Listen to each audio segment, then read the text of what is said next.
Terjadi runtuh bangunan minimarket di Sulawesi Selatan, di mana kita ketahui ada Kalimantan Selatan maksud saya, di mana kalau kita lihat di situ ada 15 orang yang menjadi korban, 8 orang lainnya masih dicari, dan visual yang Anda saksikan ini adalah saat salah satu korban berhasil ditemukan dan dievakuasi dari reruntuhan bangunan.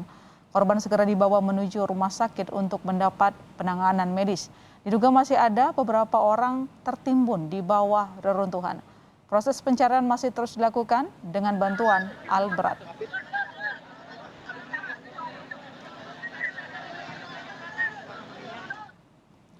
Dua orang korban tertimbun telah diperbolehkan pulang oleh pihak Rumah Sakit Islam Sultan Agung. Satu orang merupakan pegawai Alfamart dan satu orang merupakan pengunjung yang hendak mengambil uang tunai di ATM. Salah satu korban selamat menceritakan saat peristiwa robohnya minimarket. Mesin ATM, guguran langsung enak, Mbak Maria. Sudah kan kawan lagi sudah? Langsung lah. Langsung. Itu Jadi bangunan lantai 3 langsung dari atas. langsung dari atas langsung ke bawah, kada tahu dari mana. Pokoknya langsung gata dari tanah. Langsung gata. Itu pas 10 lebih mungkin. 10 lebih. Lebih paling sedikit 10 bisa lebih. Cuma kan yang lihat kita semuanya tuh ada, oh di sana ada sampai ke kasirnya ada. Tuh kasirnya di dalam ada satu. Sebab kan kita masuk kan kasirnya lagi melayani orang, melayani tamu, kayak orang berbayar ini itu apa. Kita kan ambil ke kiri ke mesin ATM.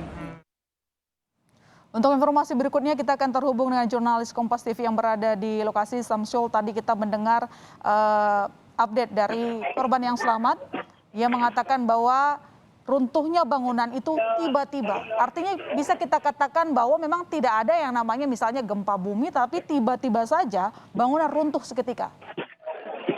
Betul sekali, karena di dalam kejadian memang tidak ada gempa bumi, tidak ada pergeseran tanah, tidak ada peristiwa besar lainnya yang terjadi.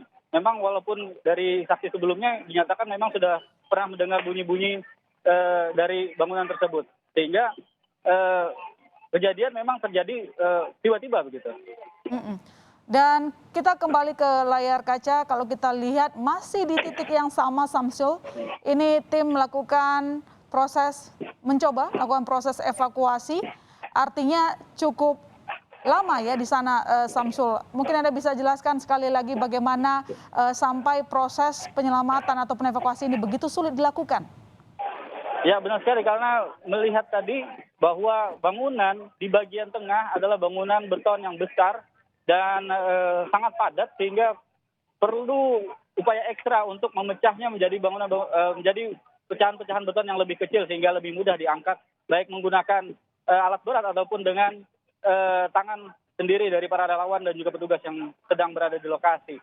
Dan saat ini kami juga berbincang dengan salah satu saksi yang berada di lokasi. Jika bisa saya perkenalkan, ada Pak Dayat di sini. Pak Dayat, mungkin bisa diceritakan sebenarnya seperti apa kejadian tadi waktu Bapak saksikan kejadiannya? Jadi kejadiannya secara tiba-tiba langsung aja.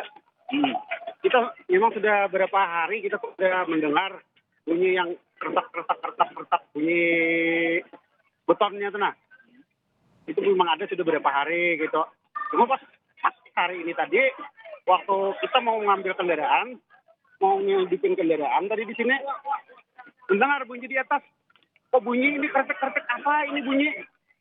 Kita lihat ke atas. Begitu kita lihat langsung ambruk tingkat yang pertama. Jadi itu ada jedanya. Dari tingkat pertama langsung ke bawah tuh, tingkat pertama tuh ya kurang lebih 5 detik kan, kira-kira sampai 5 detik langsung brak habis. Jadi sebelum habis ataupun runtuh sepenuhnya tuh sempat ada jeda tingkat bawah dulu ya? Yang pertama dulu, yang pertama lantai satu brak jeda dulu, baru yang brak langsung habis. Kita pun nggak sempat menyelamatkan diri sendiri aja, kita bingung. Kita langsung kaget kan melihat itu. Tapi tahu Bapak berapa orang kira-kira di dalam? Nah, untuk perkiraan lah ya kira-kira bisa 25 ada.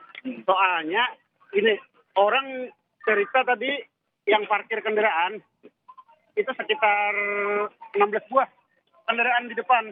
Nah, kemungkinan tuh lebih dari 16 orangnya di dalam tuh. Berarti banyak sepeda motor yang parkir saat itu ya. Kalau bunyi tadi memang terjadi atau sering terdengar berapa hari ini? Untuk dalam minggu-minggu ini kan tidak terdengar, yang sebelum-sebelum itu pasti ada kayak itu kalau malam-malam lah ya. Terus bentar aja bunyinya krek sudah kayak itu, tapi kita kadang mengira juga bunyi apa kayak itu nggak tahu, kita kadang mengira aja. Oke. Baik, berarti memang ada kecurigaan bahwa bangunan akan runtuh sebelumnya, Pak ya. Karena ada bunyi yang Tapi mencurigakan. kan kita kadang mencurigakan juga yang runtuhnya kayak ini runtuhnya.